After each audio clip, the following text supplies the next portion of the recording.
절까지 끝까지 읽고 하루에 끝까지 설교를 하면 좋은 본문이에요. 한 단락이거든요.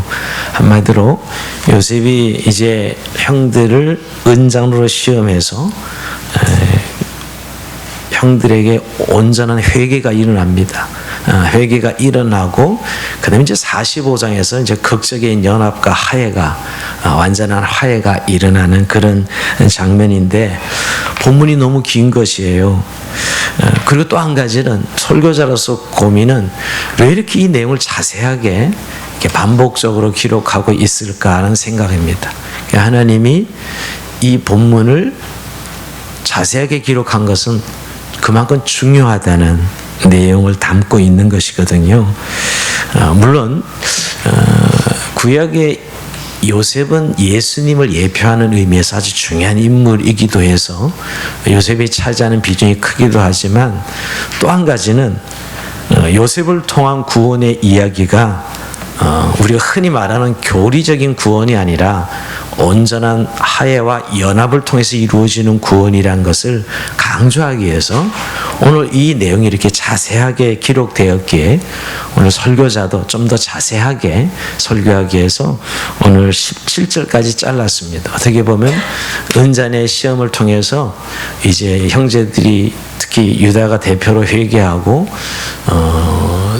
다음 주 본문은 유다의 변론인데요. 유다의 변론을 통해서 그들이 어떻게 회개했는지를 살펴보려고 합니다. 예, 우리는 지난 43장에서 무려 20년 만에 요셉이 베냐민을 포함한 형들을 만나게 되죠. 근데 이상하게도 자신의 정체를 밝히지 않고 울음을 삼켜가면서까지 형들의 진심을 시험하는 모습이 나옵니다. 우리가 지난주 살펴봤지만 요셉이 얼마나 마음이 막 터져 막 나갈 것 같아요. 옆방에 가서 울고 왔으면 왔지 자기 정체를 드러내지 않습니다. 그 이유는 과연 형들이 어떤 상태에 있는지를 확인하고 싶었던 것이죠. 요셉이 이렇게 한 데는 그가 형들을 만나는 것이 단순한 만남이 아니었기 때문이에요. 오늘 구약의 야곱의 족장의 가족은 지금으로 말하면 교회입니다. 구약의 교회의 모습이죠. 그래서 오늘 사실 지난주도 말씀드렸지만 요셉이 지금 애굽의 총리를 하고 있지만 이제 곧 가나안 땅에 돌아가서 야곱의 한 가족의 일환으로 교회를 사실 생각하고 있는데 교회는 뭐예요? 자기의 영혼을 맡기는 것이 아니겠어요? 즉 단순히 그저 악수하고 야 우리 과거는 어두운 과거는 잊어버리자 하는 식의 화해는 진정한 화해가 아닌 것을 알고 있는 것입니다. 사실 만약에 그저 지난 과거 잊어버리고 우리 그냥 잘하자 이런 정도의 화해라면 굳이 요셉이 이렇게 형들을 시험할 필요가 없는 것이죠.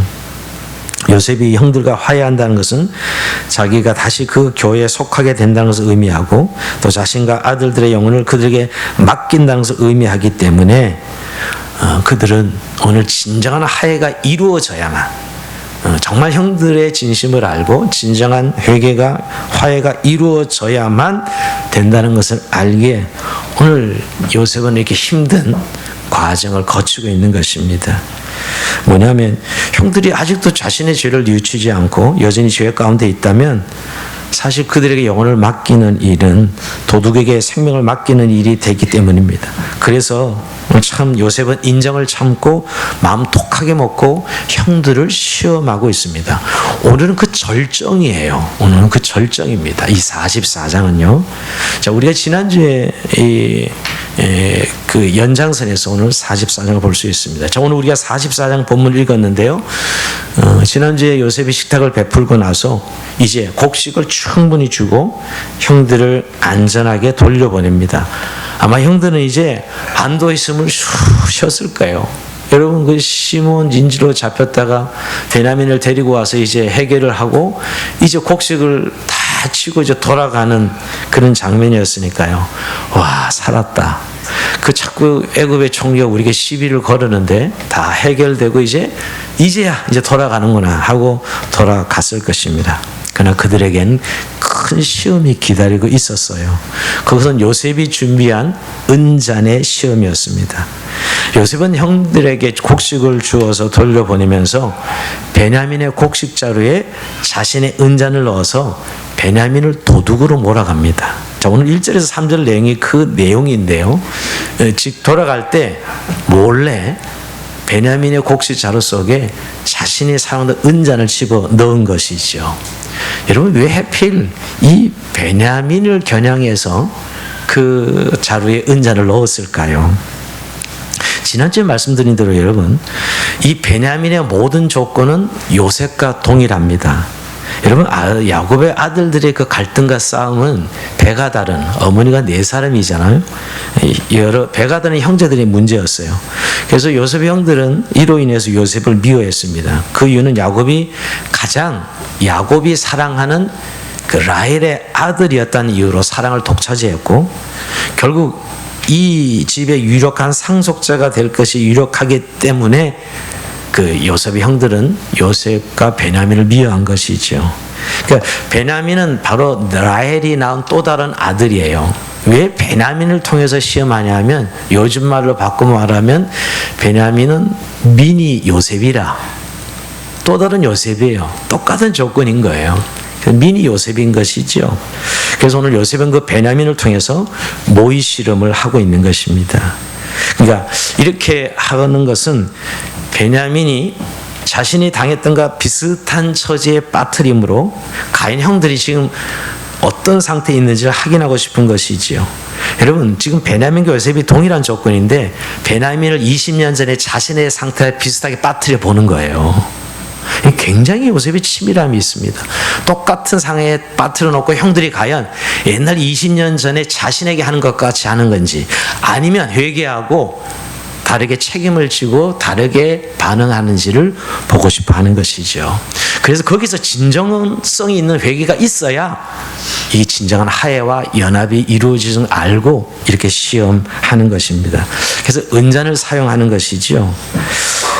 오늘 이 은잔을 사용하는 것을 보면 이것도 굉장한 치밀함이 있는 것을 보게 됩니다. 자, 우선 요셉의 청지기는 그 형들을 보낸 후에 곧 뒤따라갑니다. 이제 짜고 치는 고수들이에요. 베냐민의 자루에다가 은잔을 넣어서 보내놓고 막 달려가는 것이지요. 오늘 4절 5절이 그 내용입니다. 그들이 성읍에서 나가 멀리 가기 전에 요셉이 청지기에게 이르되 일어나 그 사람들이 뒤를 따라 가서 그들에게 이르기를 너희가 어찌하여 선을 악으로 갚느냐. 요절 좀 띄워주세요. 갚느냐. 이것은 내 주인이 가지고 마시며 늘 점치는 데 쓰는 것이 아니냐. 너희가 이같이 하니 악하도다 하라. 자, 오늘 이제 따라가서 베냐민의 자루에 은잔이 있는 것, 이건 전혀 알지 못하잖아요. 근데 다짜고짜 요셉의 청지가 따라가가지고 너희가 어찌 이렇게 행할 수 있느냐? 어째 선을 악으로 갚느냐? 이것은 내 주인이 가지고 마시는 점치는 쓰는 것인데 너희가 정말 이같이 하니 악하도다. 이렇게 혼내는 장면이 나옵니다. 근데 여러분, 왜 하필이면 요셉이 자신의 은잔으로 미끼를 삼았을까? 이것도 굉장히 좀 한번 살펴볼 수 있는 내용이에요. 우선 첫째는 요셉은 진짜 이들을 도둑으로 몰고 싶지는 않았던 것 같아요. 이런 거죠. 값어치는 아주 작지만 효과는 극대화시킬 수 있는 은잔을 택한 것입니다. 사실 은잔의 가치는 그렇게 큰 건 아니에요. 돈으로 치면. 그러나 점을 치는 물건이라는 의미에서 아주 소중한 것이죠. 근데 여러분, 사실 요셉은 하나님의 사람이지 점 치는 사람이 아닙니다. 애굽의 주술사들은 이 은잔으로 점을 쳤어요. 근데 이제 그 어떤 명분이죠, 일종의. 그러니까 돈으로 따질 수 없는 물건이다. 이것을 훔쳤다는 것은 그 사람의 인격을 훼손하는 것과 같은 것이에요. 다시 말해서 은잔의 물질적인 가치는 얼마 되지 않지만 그 정신적 의미는 크다는 것입니다. 그러니까 이 베냐민의 실수로 작은 은잔 하나를 훔친 거지만 거기에 담긴 어떤 정신적 의미를 강조하므로 이건 도저히 참을 수 없는 모욕이다. 이렇게 어떤 그들의 양심을 좀 괴롭히는 것이죠. 히브리인들은 굉장히 체면을 중요시 여기는 사람들인데 다른 사람의 체면을 손상시키기 시켰다고 해야 굴복하지, 단지 금전상의 문제로 발전하면 그저 돈 주면 해결이 된다면 그걸로 끝났을 것이에요. 그러니까 어떤 총리의 손상된 체면이나 품이나 인격은 돈으로 환산할 수 없으니까 그게 꼼짝없이 걸려들게 하기 위해서 이 은잔을 사용하는 것입니다. 그래서 어떻게 악으로 선을 갚느냐, 이 은잔이 어떤 것 이것을 가지고 도망치느냐, 다른 것이라면 내가 말한 말도 안, 다른 것이라면 내가 뭐 몰라도 아니 차라리 돈을 가져가든지 그래야지 어떻게 주인이 애주의 중지하는 은잔을 가져갈 수가 있어? 뭐 이런 거예요. 심리적 압박을 주기 위한 것이죠. 어떻게 보면 뭐 어떻게 꼼짝 못해서 빠져나오지 못하도록 하기 위함입니다. 저는 그러면 약간 이 은잔을 사용한 것은 약간 요즘 말로 말하면 거짓말 탐지기 같은 심리적 압박을 줘서 꼼짝없이 자신의 어떤 모습을 드러내야 되는, 그렇게 몰아가는 것이죠. 오늘 이 본문 15절을 보면 여러분, 나 같은 사람이 점을 잘 치는 줄을 너희가 알지 못하느냐, 그런데 이거 거짓말이에요. 왜냐하면 요셉은 점치는 사람이 아니에요. 하나님의 사람이지. 근데 왜 이렇게 압박을 가하는 거예요?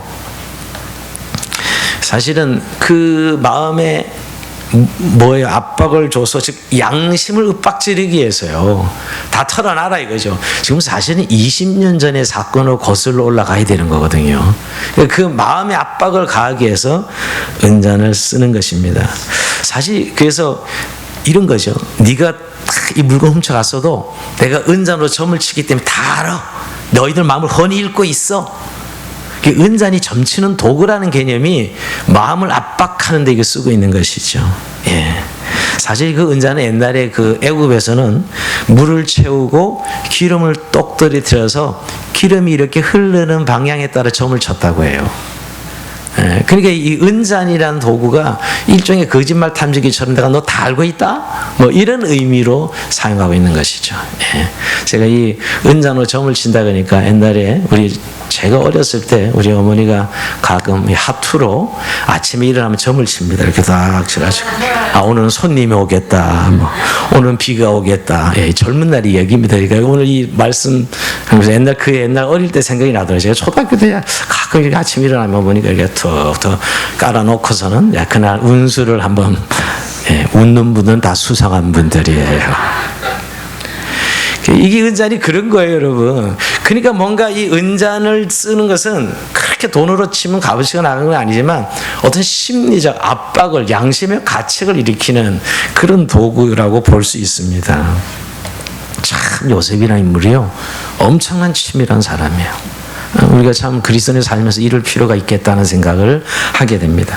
근데 오늘 여기에서 이제 청지가 달려와 가지고 왜 주인의 은잔을 도둑질했느냐 따지자, 요셉의 형제들은 처음에는 무슨 뚱땅지 같은 소리 하는 식으로 반응합니다. 절대 그런 일이 있을 수 없다. 7절에 9절 볼까요?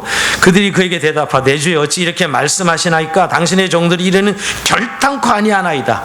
우리 자루에 있던 돈도 우리가 가나안 땅에서부터 당신을 가져왔거늘 우리가 어찌 당신의 주인의 집에서 은금을 도둑질하리까? 당신의 종들 중에 누구에게 발견되든지 그는 죽을 것이요 우린 내 주의 종들이 되리이다. 이야, 이거 세게 나옵니다. 여러분, 이 대답을 보면 우린 절대로 그런 일을 할 사람들이 아니다. 결탄코 하지 않는다. 이렇게 이야기하죠.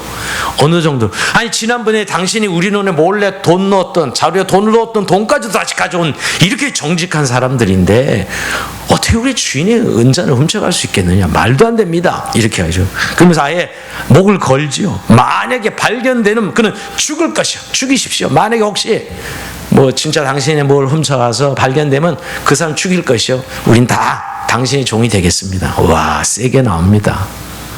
여러분, 이 정도의 도덕성이 있었다는 이야기예요. 그러니까 여러분, 우리가 야곱의 가족이 족장의 가족이고 하나님을 믿는 백성들인데 이들은 적어도 그런 죄는 짓지 않는다는 확신을 가지고 있었고 또 짓지 않았어요. 맞아요. 예, 문제는 이런 도둑질은 하지 않는데 더 큰 죄를 짓는 게 문제이지만 이런 죄는 안 짓습니다. 근데 여러분, 우리가 잘 아는 대로 그 라반이 이 도망친 야곱을 막 쫓아오잖아요. 그 장면 기억납니까? 그때 여러분 라헬이 아버지 드라빔을 훔쳐 나오죠. 여러분, 몰래 드라빔을 훔쳐 나오는데 쫓아옵니다. 쫓아와서 찾아내. 달라 그러죠. 절대 우린 그런 일이 있을 수 없다. 만약에 외삼촌이 우리 여기 다 찾아서 그 드라빔이 나오면 우리는 그는 살지 못할 것이다. 죽여도 좋습니다. 이렇게 대답해요. 그만큼 야곱은 그 하나님을 믿기 때문에 도덕성을 믿었던 거예요. 그리고 또 그런 일을 하지 않았던 것이지요. 야곱은 자기 아내, 사랑 아내가 도둑질인 꿈에도 생각 안 하면서 절대로 그런 일은 없고 만약에 훔쳤으면 그는 죽여도 좋다 이렇게 얘기하는 겁니다. 왜 그렇죠? 야곱의 집안에 율법이 있었던 거예요. 하나님 백성에게 율법이 있었기 때문에 높은 도덕성이 있었던 것이죠. 맞습니다. 어릴 때도 예수 믿는 가정에 자란 사람들은 정직함, 특히 도둑질 이런 거 못하게 하지요. 도덕성이 높아요. 근데 여러분, 죄를 안 짓습니까? 아니에요. 여러분, 야곱의 가족들, 자녀들 중에 여러분 소문을 통관하는 그런 죄도 짓고 또 어떤 죄를 짓죠? 여러분, 한 족속, 자기 누나가 강간당했다고 완전히 한 족속을 다 죽여버려 전멸시켜 죽이는 살인죄를 짓고, 여러분 더 큰 죄는 어떤 죄죠? 자기의 사랑 동생을 시기 해가지고 죽이려고 하다가 노예를 팔아먹기도 하고. 여러분, 이게 이 실상이에요. 이게 율법을 가졌다는 사람들의 한계입니다. 자기가 남에게 드러나는 것은 아주 높은 도덕성을 가지고 있는 척하지만 인간의 죄성은 어찌할 수 없어서 안 보이는 것, 성적인 죄, 그리고 자기의 어떤 본능, 얼마나 충실했어요. 이게 율법주의의 한계입니다. 예수님께서도 여러분, 그 예수님 당시에 바리새인들의 모습을 보면서 이렇게 말씀하셨어요. 야, 너희들이 하루살이는 걸러내고 약대를 삼킨다, 이렇게 얘기했어요. 하루살이는 걸러내고, 이렇게 세상 율법은 잘 지켜, 뭐 남한테 훔치지 않고, 이런 것들은 남에 보이는 도덕성이 굉장히 높아. 근데 정작 중요한 율법의 정신은 새까맣게 잊어버리고 죄를 짓고 있잖아요. 특히 어떤 죄? 예수님 메시아 하나님 아들이 왔는데 그를 불신앙의 눈으로 그를 믿지 아니하고 그를 죽이는 죄를 짓지 않습니까, 여러분? 얼마나 큰 죄예요, 여러분. 이게 한계야. 율법주의는 정말 사람을 거룩하게 하는 것이 아니에요. 어느 정도 도덕성 가지게 할지 몰라도 근본적으로 죄를 이기게 하는 것은 아니에요. 즉 율법의 계율로 하나님 법을 지킬 수 있는 것이 아닙니다. 정말 우리에게 필요한 건 정말 자기의 죄성을 깨닫고 하나님의 은혜 아니면 안 됩니다. 하나님의 은혜에 대한 고백이 있어야 죄를 이기지. 나는 예수 믿는 가정에 자라났기 때문에, 나는 어릴 때도 율법 교육을 받았기 때문에 되는 게 아니에요. 오늘 이들이 지금 유다가 이렇게 강렬하게 절대 그런 일이 일어나지 않고 이렇게 자신 있게 하는 것은 물론 그들 안에 있는 신앙 안에서 자랐기 때문에 자신할 수 있는 거지만 그들이 결국 죄의 본성을 이길 수 있는 것은 아니었다는 거예요. 물론 도둑질은 안 했지요. 더 큰 죄를 졌지 사실은. 이게 우리가 다시 한번 이 본문을 보면서 이렇게 딱 이렇게 자신 있게 이야기하면 우리에게도 동일하다는 거예요. 오직 하나님 은혜 아니면 안 돼요. 정말 자기의 죄성을 발견하고 깨닫는 자만이 죄를 이길 수 있는 거예요. 이 역설이에요. 나는 이 정도 교회에서 자랐기 때문에, 율법을 알기 때문에 죄를 이긴다? 천만에요. 안 됩니다. 결국 오늘 이제 그렇게 자신 있게 대답하니까 결국 자로 열어보자 하고 열어보는 것이죠. 근데 이 요셉의 청지기도 굉장히 지혜로워요. 자기가 베냐민의 자루에 넣었으니까 그냥 베냐민 자루 탁 열어보면 금방 알 거 아니에요. 근데 그렇게 안 하고 어떻게 하죠? 나이 많은 선부터 첫째부터 마지막까지 다 열어보는 거예요. 네. 들키지 않아야 되니까. 이것도 엄청 치밀한 거예요. 저는 이 성경 볼 때마다 웃음이 나오면, 야, 엄청 자기가 베냐민의 자료 넣어서 베냐민 자료 한 열어보면 답이 나오는데, 첫째부터 시작해서 쫙, 베냐민이 마지막이잖아요. 막내잖아. 다 열어보는 거지. 다 알아. 결국 나오지, 여러분. 예, 요즘 말로 표적 수사가 되지 않도록 그렇게 하려고 첫째부터 끝까지 다 열어보게 하는 겁니다. 결국 베냐민의 자리에서 은자리 나옵니다. 결국 이제 성으로 돌아가서 요셉 앞에 다 서게 됩니다. 요셉이 신문하죠. 엄히 추궁합니다. 오늘 15절에 보면 요셉이 그들에게 이르되 너희가 어찌 이런 일을 행하였느냐, 나 같은 사람이 점을 잘 치는 줄 너희는 알지 못하였느냐. 이건 뭐냐면 여러분, 내가 이미 다 알고 있다. 니네들 훔쳐간 거 내가 점치는 사람인데. 그러니까 뭐예요? 심리적으로 뭔가 그들 마음이 그걸 다 털어내게 하려고 지금 작전을 쓰고 있는 것이죠, 여러분. 그러니까 요셉은 자기가 점을 잘 치기 때문에 이 은잔이 자기의 중요할 뿐만 아니라 그들이 도망을 쳐도 이 은잔이 알려주기 때문에 아무 소용이 없다는 식으로 으름장을 놓고 있는 것이죠. 그런데 여러분, 이 추궁 앞에 이 유다의 대답이 평소의 유다가 아닙니다. 물론 지난번에 우리가 유다가 아버지를 설득해서 이 애굽에 내려오게 한 거, 이거 참 대단한 역할을 하죠. 유다가 이 장면에서 예수님이 오게 하는 지파로 쓰임 받게 되는 거예요. 오늘 16절 말씀입니다. 한번 16절은 같이 읽어봅니다. 너희들이 회개하는 장면인데 읽어봅니다. 시작. 유다가 말하되 우리가 내 주께 무슨 말을 하오리까? 무슨 설명을 하오리까? 우리가 어떻게 우리의 정직함을 나타내리까? 하나님의 종들이 죄악을 찾아내셨으니 우리와 이 잔이 발견된 자가 다 내 주의 노예가 되겠나이다. 아멘. 우선 여러분, 이 본문을 잘 보면 이렇게 추궁할 때 우리가 어떻게 우리의 정직함을 나타내리까? 훔치지 않은 건 분명한 거예요. 훔치지 않았다는 거. 베냐민 자루에서 나오긴 했어다. 여러분, 왜 유다가 베냐민을 몰라요? 베냐민의 정직함을 다 알고 있거든. 절대 우리는 훔치지 않았어. 그러면 여러분, 끝까지 억울합니다, 말도 아니고 누구 음모입니다, 조작했어요 라고 이야기할 만하잖아요. 안 훔친 건 너무 분명하거든요. 근데 지금 말도 안 되게 지금 베냐민의 자루에서 은잔이 나왔습니다. 우리의 정직함을 어떻게 나타내리까? 우리는 정말 무고한 무죄입니다. 이렇게 정직함을 항변하면서 그 다음이 중요해. 그 다음이 뭐예요? 하나님의 종들의 죄악을 찾아내셨으니, 이거예요. 오늘 이 사건을 보면서 유다는 20년 전에 우리의 죄악을 하나님이 찾아내셨다고 고백합니다.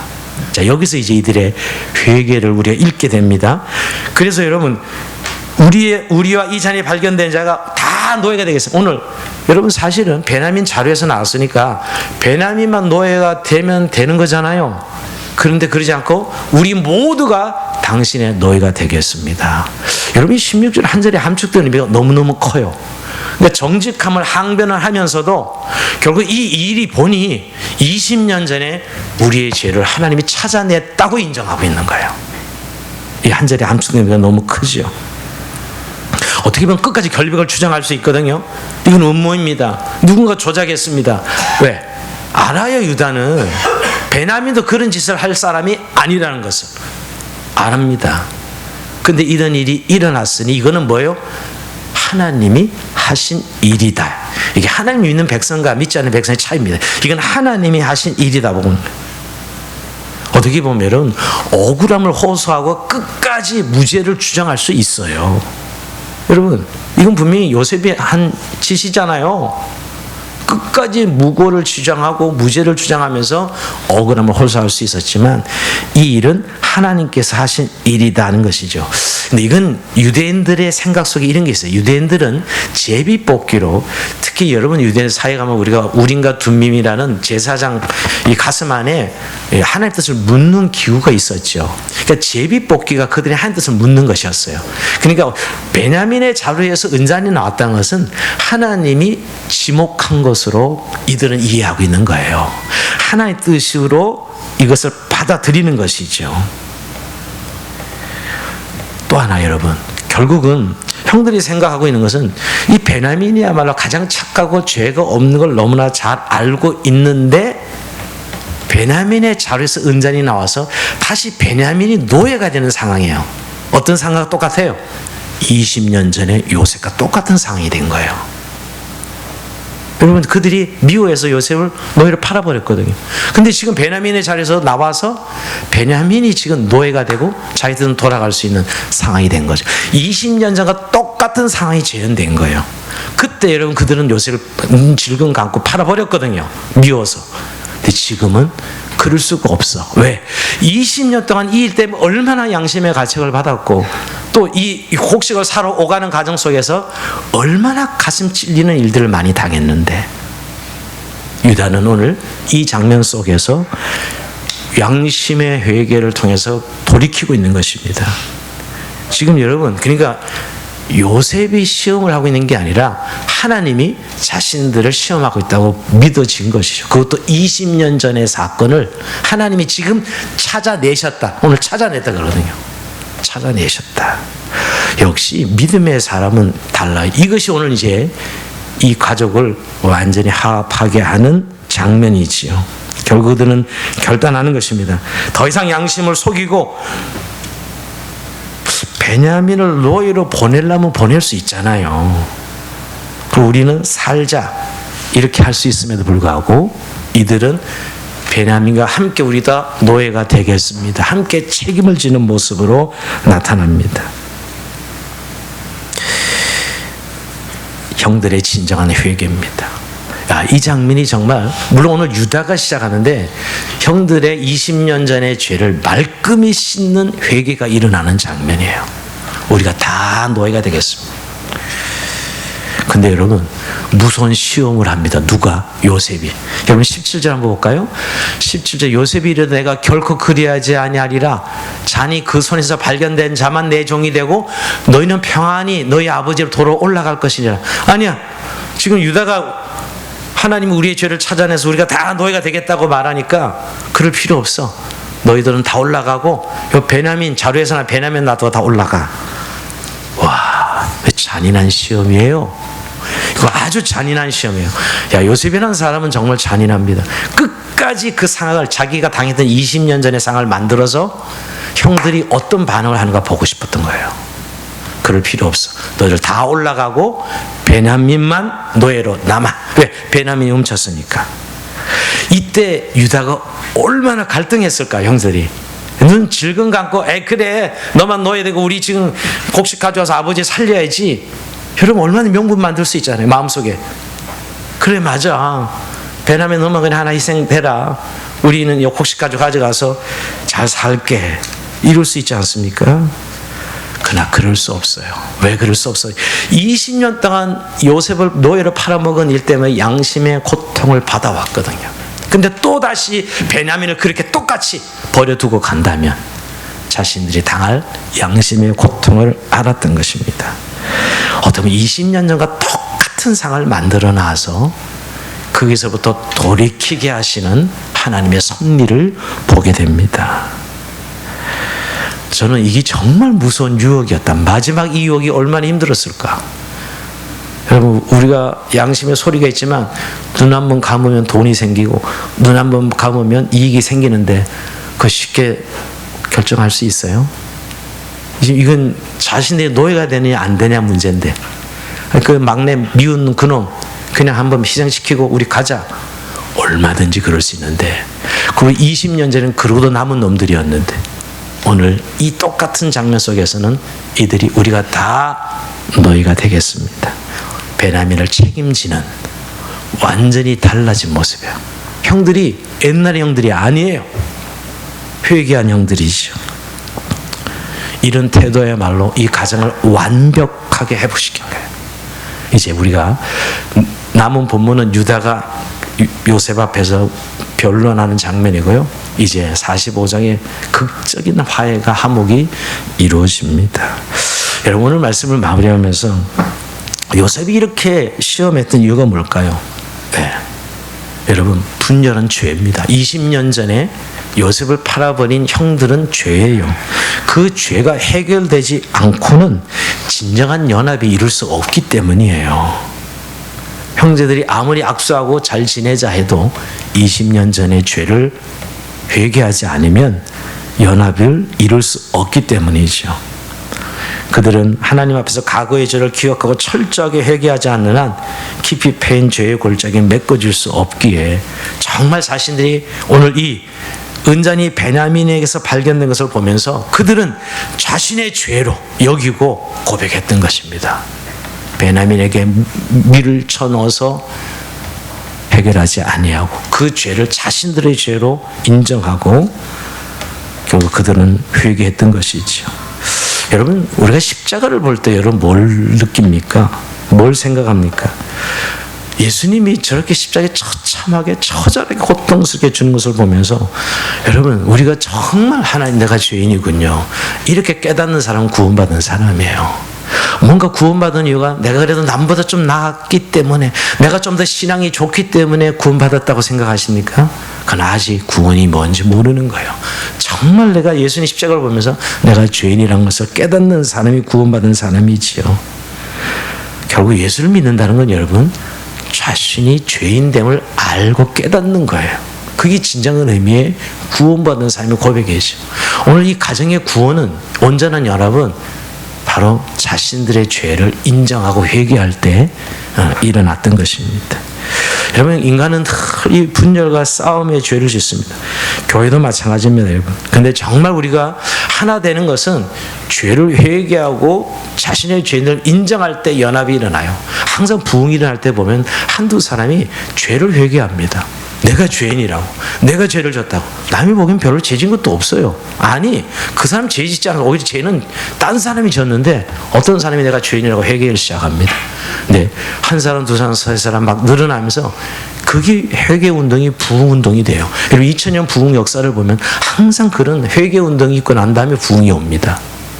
이 참 아주 이 성경적인 모델이에요. 오늘 이들의 지금 야곱의 가정교회 역시, 이 구약의 교회 역시 죄에 대한 회개를 통해서 온전한 연합을 이루고 온전한 구원이 이루어집니다. 우리는 단순히 요셉이 미리 내려가서 이들이 굶어 죽지 않고 이들을 보호하는 것이 구원이라 생각할지 모르지만, 하나님이 생각한 구원의 내용은 이들의 20년의 죄를 회개하고 돌이켰을 때 화해하고 화목하게 함으로 이게 온전한 구원이라는 것을 말씀하고 있는 것이지요.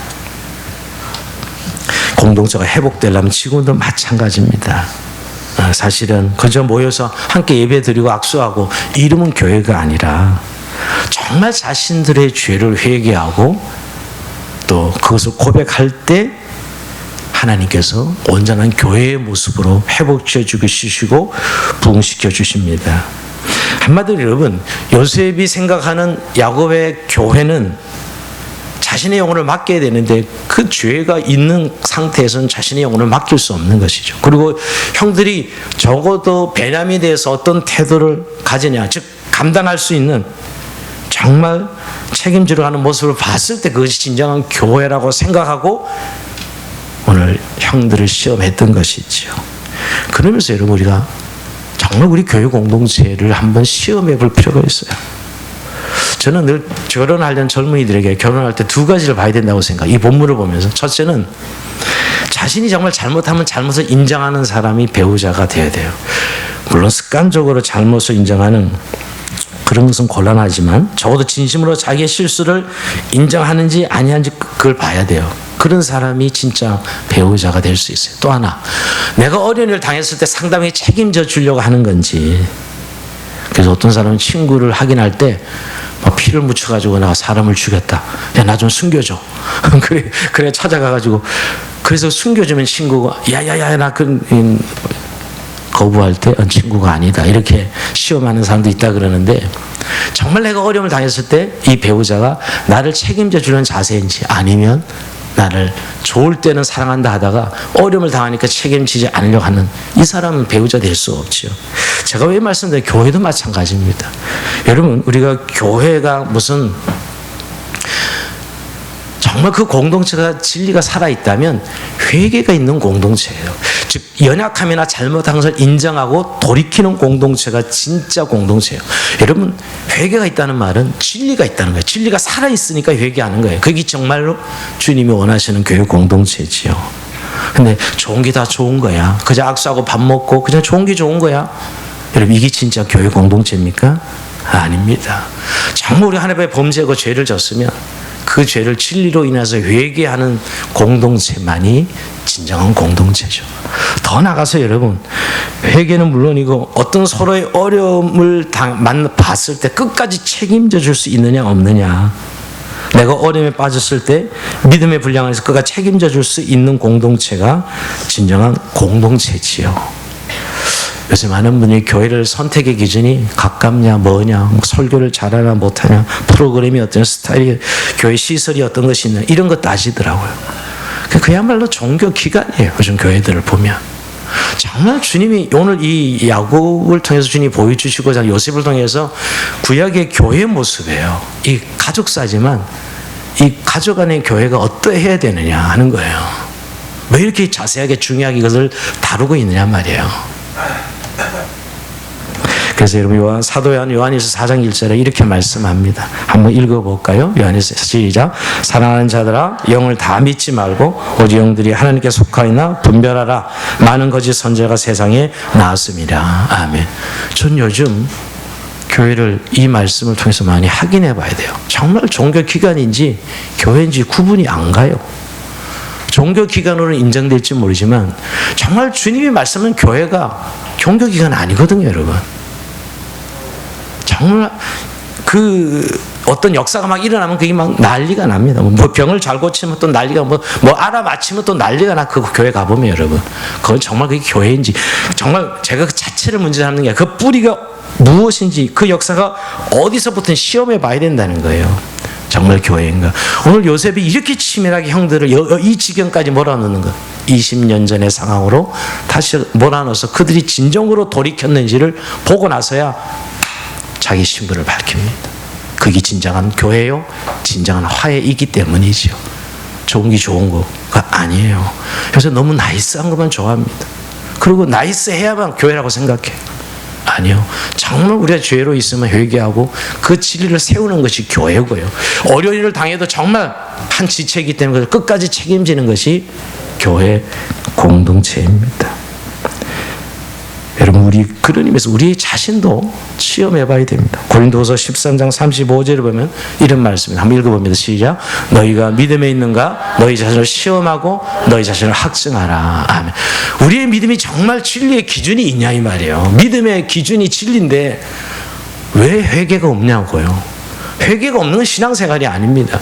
기준이 진리가 있기에 회개가 있는 것이죠, 여러분. 왜 교회가 변하고 없고 늘 그태기그태기라고 다들 안타까워하는지요. 말은 진리인데 실제 살아있는 진리가 아니라 회개가 없다는 말은 여러분 진리가 없다는 말과 동일한 것이에요. 정말 우리 자신을 그런 의미에서 우리의 믿음이 진짜인가 시험해 봐야 되는 거예요. 그래서 교회에서 직분자들 세울 때 꼭 시험해봐라고 이야기합니다. 디모데전서 3장 10절에 보면 여러분 이 사람들을 먼저 시험하여 보고 그 후에 책망하고 없으면 집사의 직분을 하게 할 것이요. 집사 세울 때 반드시 시험한 다음에 세우라는 거예요. 정말 진리로 세워졌는지. 여러분 완벽한 사람을 말하는 게 아닙니다. 잘난 사람을 말하는 게 아니고 진리의 기준이 있는지. 진리의 기준이 있으면 회개가 있거든요. 진리의 기준이 없으면 회개가 없는 것입니다. 여러분 하나님의 교회는 우리의 영혼을 맡기는 것입니다. 내 영혼을 내가 책임질 수 없어요. 주님이 이 땅에 공동체를 교회 공동체를 만들어준 것은 그 공동체 안에 하나님께서 우리의 영혼을 보호해 주시고 책임져 주시는 거예요.